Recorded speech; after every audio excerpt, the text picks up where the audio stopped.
Kita sabar, kita membangun sesuatu di sini. Jadi kita menyelesaikan masalah bukan hanya nutupin sakitnya, ya bukan hanya nutupin sakitnya Wargi saja, tapi kita juga mau membuat perubahan di tubuh pasien supaya pasien nanti setelah selesai terapi menjadi pribadi atau sosok yang lebih baik.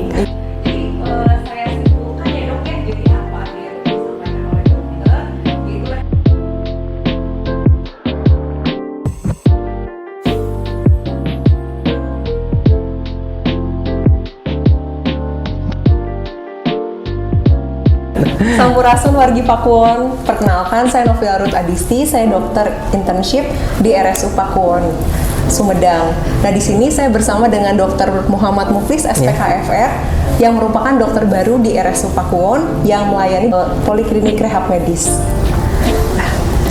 Baik dok, jadi saya mau tanya-tanya nih dok, mungkin masyarakat juga bingung ya dok ya, kira-kira rehabilitasi medik itu apa sih dok?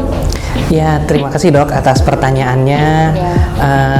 Untuk rehab medik ini, rehabilitasi medik, mungkin ini kan istilah yang lumayan baru ya, tidak selama istilah seperti penyakit dalam, bedah, anak ya atau ortopedi. Jadi rehab medik ini merupakan sebuah spesialisasi. Jadi setingkat dengan spesialisasi lain sebenarnya. Jadi rehabilitasi medik merupakan salah satu spesialisasi dokter. Cuma dia ini berfokus pada tata laksana, diagnosis maupun evaluasi masalah-masalah medis maupun fungsional pasien. Jadi untuk bedanya sendiri, rehabilitasi medik ini dia mentata laksana fungsional pasien. Selain itu, rehab medik ini menggunakan bukan hanya medikamentosa, seperti kan dokter kita tahu ya, bahwa jika ke dokter kita diberikan resep obat. Ataupun ya pulang dengan tindakan ataupun obat. Nah, namun kalau di rehab medik khasnya dia menggunakan salah satu namanya adalah modalitas fisik. Modalitas fisik itu ada apa aja? Dia ada seperti panas, dingin, elektris ya, menggunakan masase, terapi manual ya, terapi dengan tangan, exercise atau latihan ya. Jadi dengan modalitas-modalitas itu berusaha membuat ataupun menyelesaikan masalah medis pasien dan juga masalah fungsional pasien via modalitas fisik selain dari obat-obatan. Seperti itu dok. Baik, terima kasih dokter atas penjelasannya terkait dengan rehabilitasi medik yang sangat lengkap ini. Nah, selanjutnya mungkin kita jadi bingung juga nih, kira-kira penyakit-penyakit apa aja sih dok yang membutuhkan pelayanan rehabilitasi medik itu? Oke dokter, jadi untuk penyakit-penyakit apa yang bisa ditangani oleh rehab medik, sebenarnya ruang lingkup rehab medik ini luas ya. Kalau dari usia, ada rehab untuk anak, ada untuk dewasa. Tapi biasanya kita membuat pembagiannya berdasarkan organ, bukan organ ya, kasus ataupun tata laksananya terhadap penyakit tertentu. Jadi ada yang pertama rehabilitasi muskuloskeletal, ataupun itu dia menangani penyakit-penyakit yang berhubungan dengan otot dan tulang. Ini yang paling sering.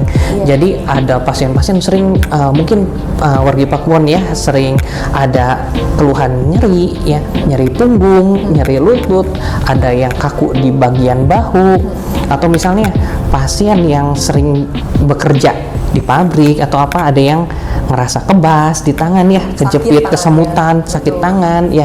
Itu semua bisa dilakukan rehabilitasi. Yang dimaksud rehabilitasi di sini apa? Jadi kita satu bertujuan memanage nyerinya, ataupun memampukan pasien walaupun dia punya kekurangan. Contohnya gini, untuk penyakit muskuloskeletal ya. Jadi ada misalnya ada Wargi Pakuwon ada yang punya pengapuran sendi ya, pengapuran lutut. Nah, grade-nya sudah tinggi, harus dioperasi. Pasiennya nggak mau kan, biasanya udah sepuh, nggak mau dioperasi, takut. Ya, cuma bagaimana pasien ini bisa berfungsi, karena dengan nyerinya dia akan ada keterbatasan dalam berjalan, dia nggak bisa jalan jauh, jalan sedikit sakit, naik tangga nggak bisa. Nah, kita bisa melakukan satu ya, menangani nyerinya, mengurangi sakitnya. Jika bisa selesai ya kita selesaikan nyerinya. Namun jika tidak selesai nyerinya, kita tidak berhenti di sana, kita lanjut. Misalnya sakit nih udah sampai mentok nih, nggak bisa karena pengapuran sudah sangat parah. Ya kita bisa berikan alat bantu. Misalnya kayak ada deker lutut ya, mungkin orang orang bilangnya deker ya, deker lutut ataupun menggunakan tongkat. Jadi pasien ini sama-sama masih sakit, memang tidak 100% sembuh, cuma dia mampu berjalan sekarang karena dia dengan tongkat, dengan deker dia bisa naik tangga dengan tekniknya yang khusus gitu ya, dengan alat bantu. Jadi tidak hanya menyembuhkan tapi juga memampukan pasien kita itu ya. Ininya salah satu cirinya. Dan yang lain lagi contohnya adalah pasien stroke. Misalnya ya, ada wargi yang punya kerabat yang stroke, yang ada penyakit cedera tulang belakang, kan untuk stroke ini pasti dia akan membawa kelemahan. Jadi dia kadang stroke nggak selesai 100% ya. Jadi bekasnya. Pasti ada bekasnya. Ada yang berat sekali dengan lumpuh total, ada yang sedang dia bisa gerakan namun sedikit, ada yang bisa gerak namun berat ya, jadi fungsinya tidak semaksimal dulu, ada yang mendekati normal. Tapi semua pasien tersebut kita tetap dekatkan seoptimal mungkin dengan kondisi sebelumnya, sebelum dia sakit. Yang bisa dilatih kita mau latih, kita stimulasi ototnya, kita berikan exercise, kita aktifkan lagi jaras ataupun sambungan dari otaknya melalui latihan ya. Namun jika pasiennya sudah tidak bisa dilatih karena saking beratnya penyakit, kita bisa berikan alat bantu juga ya, misalnya ada shoulder sling ya, supaya pasiennya tidak turun si bahunya gitu ya, ataupun bagaimana pasien yang lumpuh total dia bisa menggunakan kursi roda. Setidaknya dia tetap lumpuh, cuma dia bisa berjalan atau bisa bergerak berpindah tempat sendiri. Walaupun sama-sama lumpuh, ada yang di kasur ya, tidak ada terapi apapun, tidak ada usaha apapun. Ada yang walaupun dia tetap kelumpuhan, dia tidak bisa berjalan tapi dia bisa menggunakan kursi roda. Jadi dengan pasien yang sama ada yang mampu dan tidak mampu. Ya, jadi di situ yang disebut dengan fungsinya. Itu yang salah satu fungsi namanya fungsi mobilisasi. Jadi bukan hanya kita treatment ya kelumpuhannya, tapi juga mobilisasinya. Jadi walaupun sama-sama lumpuh misalnya sudah sangat berat, tapi yang satu bisa mobilisasi, yang satu tidak. Ya kita mau memampukan pasien. Tapi kalau bisa target kita tetap pertama adalah melatih dulu. Jadi untuk rehab ini kan untuk obat untuk stroke ini kan oleh dokter saraf pasti sudah diberikan. Namun tidak cukup hanya obat untuk penyakit seperti stroke atau misalnya penyakit lainnya. Jadi perlu ada latihan. Jadi ototnya itu harus bangun ya, bangun teh dibangunkan. Kita bangunkan dengan gerakan. Gerakan tersebut pasti akan memicu sambungan di otak supaya terjadi lagi. Contohnya untuk stroke seperti itu. Ya. Baik. Oh ya, ada lagi sebenarnya. Itu kan tadi ya kita mulai dari muskulo, neuro, ada rehabilitasi untuk anak. Oh iya dok. Rehab medik. Jadi pas anak apa ya pasien yang direhab biasanya adalah pasien-pasien yang keterlambatan. Jadi ada tumbuh kembang, ada step, ada titik-titik titik-titik penting dalam pertumbuhan yang harus sudah tercapai. Contohnya 8 bulan ya, misalnya harusnya udah mulai duduk. Kalau anaknya nggak duduk, ada apa pasien ini? Nah, kita di rehabilitasi medik bisa melakukan diagnosis. Kita lihat anaknya, apakah dia ada kelemahan otot, apakah ada kekakuan dari sendinya, atau apakah pasiennya tidak mempunyai kesempatan untuk belajar. Jadi anak ada juga seperti itu. Jadi ya kita di sini nanti kita lakukan terapi, kita latih anaknya untuk melakukan gerakan tersebut sehingga titik-titik perkembangan yang harusnya tercapai bisa dicapai. Itu pada anak. Dan juga ada yang lain, ada rehab jantung. Itu pada pasien jantung dan paru ya. Pada pasien yang pasca TBC, ya dia sesak atau dirawat karena paru-paru basah ya mungkin ya, atau karena TB, KP ya banyak ya istilahnya. Pasti pasien yang dirawat dia sesak di rumah sakit, dia tidur selama beberapa minggu, pulang ke rumah udah mah ada ya paru-parunya bekas ada masalah ya. Iya, Dok. Terus dia tidur tidak aktivitas, akhirnya kemampuan fungsional atau ya napasnya jadi pendek dia pulang-pulang. Nah, supaya dia balik lagi ke normal gimana? Nggak bisa dengan ditunggu aja. Iya, Dok. Ya kita tunggu aja, siapa tahu napasnya balik lagi jadi panjang. Ya ternyata enggak. Nah itulah harus latihan di sana. Nah kita tuh di sini akan dilatih, kalau di rehab medik kita akan lakukan latihan, lakukan terapi ya, mungkin ya ada terapi yang tadi terapi fisik tersebut, dikasih latihan supaya nafasnya bisa lega lagi. Pasien saya pernah ada yang dulu habis perawatan, habis TBC berat, jalan 10 meter karena masih muda, jalan kira-kira 10-50 meter udah capek duduk ngos-ngosan gitu ya. Tapi ternyata setelah kita rehab dia sudah mengalami itu selama 3 bulanan gitu.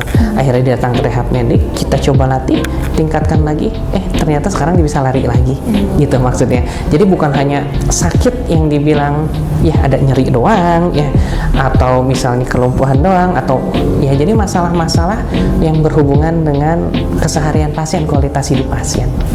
Ya seperti itu, Dok. Baik.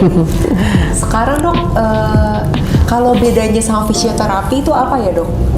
Untuk bedanya dengan fisioterapi, mungkin ya wargi Pakuan lebih taunya ya istilah-istilah di sini ya, kebanyakan ya di terapi ya, di fisioterapi. Sebenarnya fisioterapi adalah salah satu bagian ya dari sebuah lingkup besar rehabilitasi medik.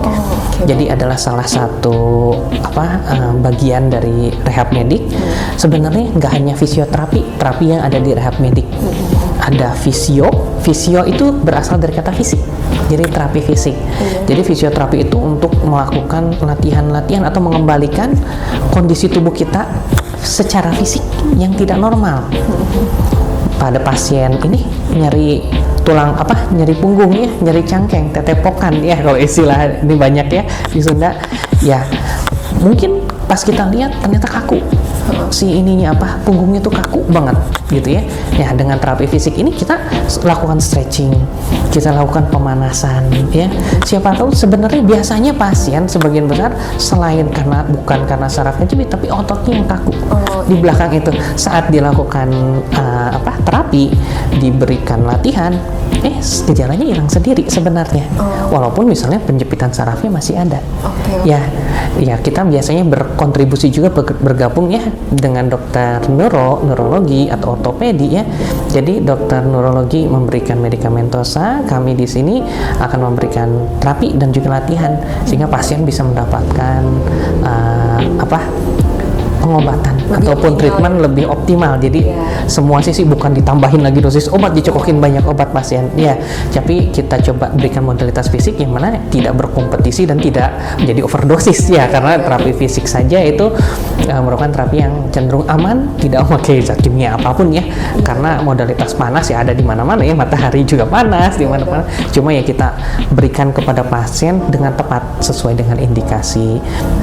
Jadi kalau untuk fisioterapi itu dia menggunakan terapi fisik, ada latihan, stretching, penguatan, ya peregangan sendi, ya bagi yang kaku kita regangkan, bagi otot yang kurang kuat kita kuatkan, terus bagi yang membutuhkan terapi panas, terapi elektris kita berikan via melewati fisioterapi. Jadi fisioterapi itu salah satu bagian dari kita. Jadi dokter ini tugasnya mendiagnosis penyakit medis dan juga fungsional pasien, nanti akan memberikan resep dan juga arahan latihan yang mana akan dipandu oleh tim fisioterapis. Ya, jadi gitu. Tim fisioterapis sebagai pelaksana beliau. Jadi kita profesional yang berbeda. Dokter ini, profesi dokter seperti kita tahu ya, kita punya background medis, punya kemampuan anamnesis, pemeriksaan fisik medis ya. Jadi dokter akan melakukan pemeriksaan fisik dulu. Jadi lihat di pasien ini kekuatan ototnya bagaimana, ada kelemahan sendi, sensibilitasnya gimana, refleksnya seperti apa. Dokter memeriksa itu, melakukan anamnesis, diagnosis, identifikasi masalah, sehingga nanti keluar formulasi yang tepat untuk masalah pasien. Jadi pasien dengan masalah punggung bisa formulasinya beda-beda gitu ya. Ada yang walaupun sama-sama nyeri punggung gitu, penyebabnya sendiri bisa beda. Ada yang saraf kejepit, ada yang ototnya saja, ada yang bekas ketabrak, ada yang jatuh. Itu semua sebenarnya tidak bisa dipukul rata saya suka selalu berprinsip bahwa setiap pasien itu individualis. Jadi saya tidak pernah memberikan ini sari punggung ya itu lagi terapinya gitu ya. Jadi terapi itu berbeda-beda tergantung dengan kebutuhan si pasien.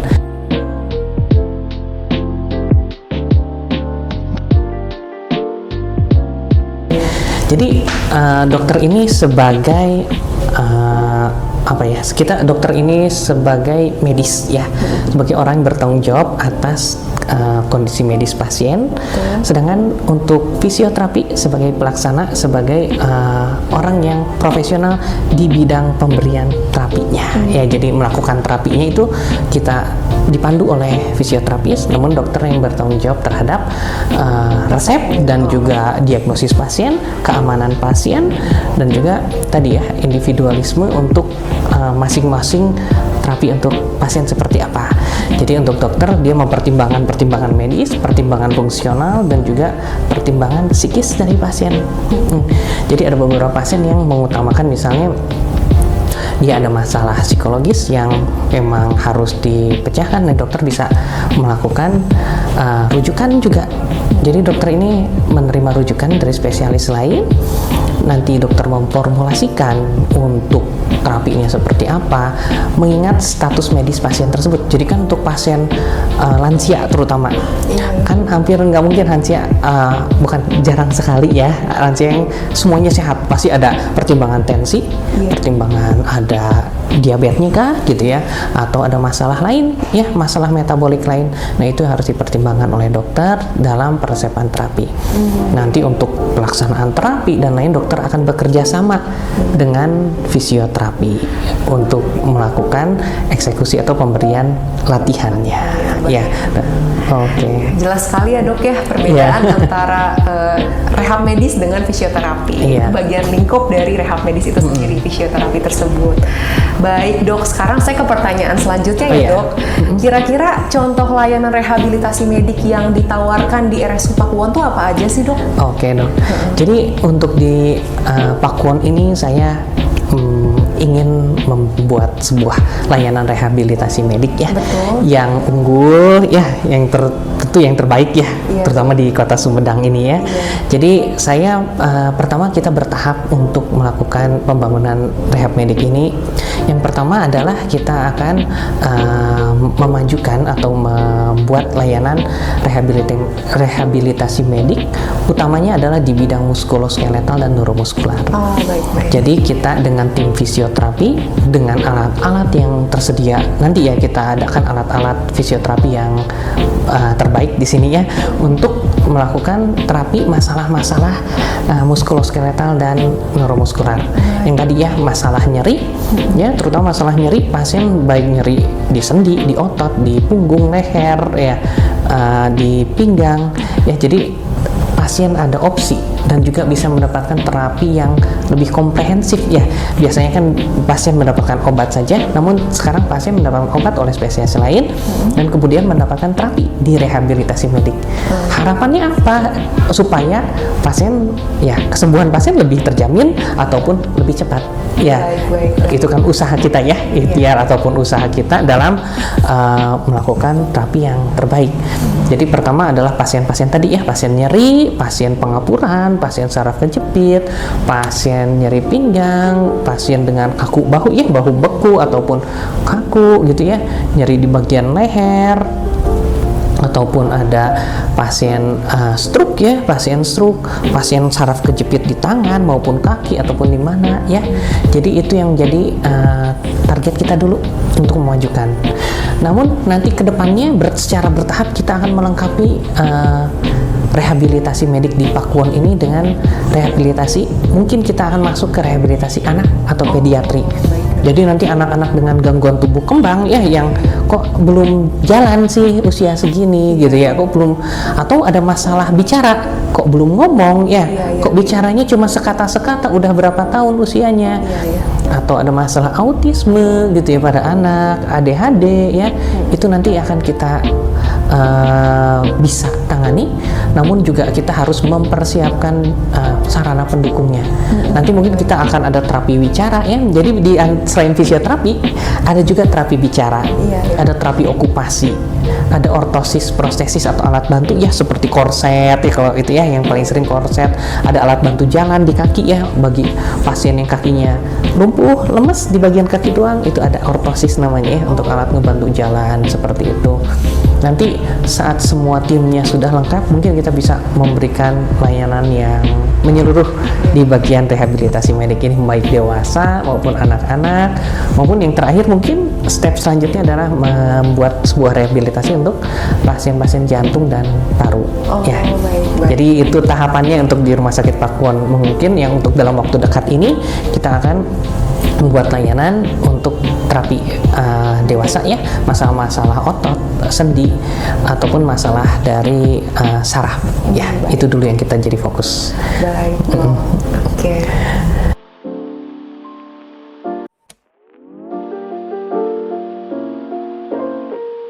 Baik dok, jadi lanjut ke pertanyaan selanjutnya ya dok ya.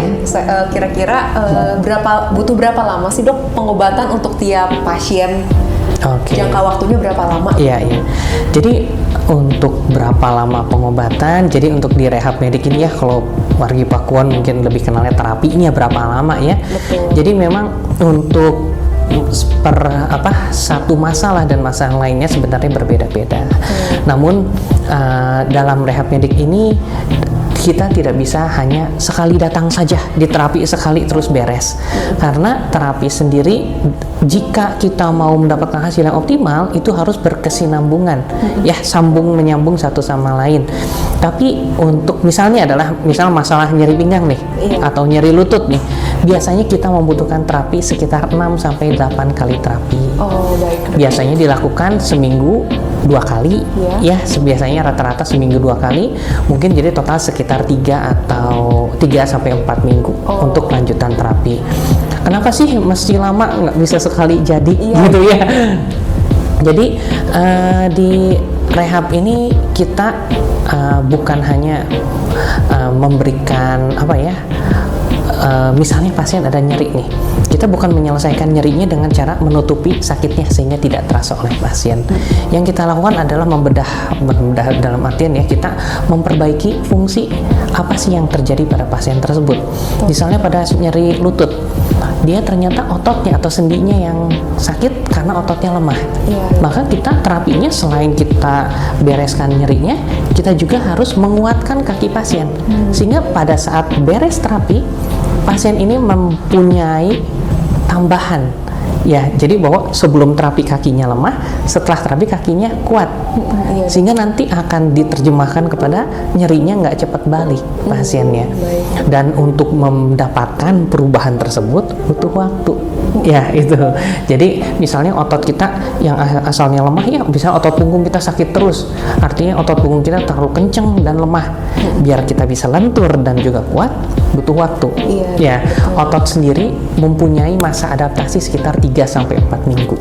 Makanya kita butuh diulang dulu ya. Jadi biasanya ke pasien-pasien terapi kita sabar, kita membangun sesuatu di sini. Jadi kita menyelesaikan masalah bukan hanya nutupin sakitnya ya, bukan hanya nutupin sakitnya wargi saja, tapi kita juga mau membuat perubahan di tubuh pasien supaya pasien nanti setelah selesai terapi menjadi pribadi atau sosok yang lebih baik, dalam artian lebih kuat, lebih lentur, sehingga pada saat pasien kembali bekerja, kembali ke rutinitas biasa, obat dilepas, itu nggak sakit lagi. Biasanya kan ada istilah dulu ya, makan obat hilang, obatnya habis, sakit lagi kerasa. Karena biasanya untuk obat medikamentosa, beberapa obat biasanya atau pasien hanya mengenakan obat nyeri, obat baru dia hanya meng-cut atau memotong transmisi ataupun memotong informasi sakit dari punggungnya ke otak. Jadi sakitnya masih ada, cuma nggak kerasa aja. Kalau kita di rehab medik di sini selain dari pemberian obat untuk membantu mengurangi nyeri, tapi juga langsung ke daerahnya, ke daerah atau ototnya atau sendinya, kita langsung terapi dari daerah sana supaya nanti pasca selesai terapi ya sendinya udah beres ya, ototnya sudah kuat lagi, sehingga ya nyerinya obatnya hilang, obatnya habis, nyerinya tidak kembali lagi. Itu harapan kita. Baik. Jadi butuh 3-4 minggu mungkin ya dok? Kalau Ya, untuk rata-rata seperti itu. Rata-rata seperti itu. Iya. Jadi kalau untuk terapi kita pengobatan khasnya di rehabilitasi medik butuh waktu dan pasiennya butuh kunjungan yang berlanjut. Jadi tidak bisa sekali terapi nggak kerasa gitu ya. Bukan, kita membangun sesuatu. Jadi pasien juga diharapkan, nanti saya akan menjelaskan juga pasien bahwa kita di sini harapannya adalah untuk meningkatkan ya, sehingga kita butuh waktu. Dibilang terapinya nggak berhasil kalau udah 8 kali gitu tidak ada perubahan sama sekali, baru kita memang tidak cocok terapinya. Tapi biasanya ya di 6 atau 8 kali pasien mengalami perubahan ya, yang mana perubahannya biasanya kita untuk perubahan pasca terapi, kalau terapi dilakukan dengan baik, dengan benar, tepat sasaran, biasanya perubahannya itu lebih permanen. Jadi dia pasien tidak akan jatuh ke kondisi sebelum dia terapi dengan nyerinya dan lain-lain. Setidaknya misalnya dia tanpa obat sudah bisa aktivitas. Ya, gitu dok. Baik, terima kasih ya dok atas penjelasan terkait dengan waktu pengobatan ini. Baik dok, jadi terima kasih ya dok ya atas penjelasannya yang sangat lengkap. Tidak terasa ya kita sudah di penghujung acara kita pada saat hari ini. Jadi saya simpulkan ya dok ya, jadi apa aja yang udah disampaikan oleh dokter, yaitu rehabilitasi medik ini merupakan salah satu spesialisasi yang terdiri dari modalitas diagnosis dan tata laksana secara komprehensif yang tidak hanya berfokus pada pemberian obat saja, tapi juga berfokus pada peningkatan fungsional pasien agar pasien bisa melakukan aktivitas sehari-harinya kembali seperti sebelum sakit. Baik dok, di akhir ini kira-kira ada yang mau dokter sampaikan mungkin? Mungkin satu lagi ya. Jadi untuk wargi Pakuwon yang mau berobat ke klinik rehabilitasi medik di Rumah Sakit Pakuwon, saya berpraktek di Rumah Sakit Pakuwon ini setiap hari Selasa, Kamis, dan Jumat. Mulai dari jam 3 sore sampai selesai. Ya, mungkin nanti jika wargi ada mempunyai keluhan-keluhan seperti yang tadi kita bahas ya, mungkin bisa datang ke Rumah Sakit Pakuwon dan juga bisa menerima terapi ya. Kita berharap untuk membantu wargi Pakuwon mencapai kesembuhan yang terbaik. Seperti itu mungkin dok. Terima kasih atas atensi yang sudah diberikan wargi-wargi Pakuwon. Saya atas nama Dr. Noviola dengan Dr. Muhammad Muklis mohon untuk undur diri. Sampai jumpa di podcast-podcast selanjutnya.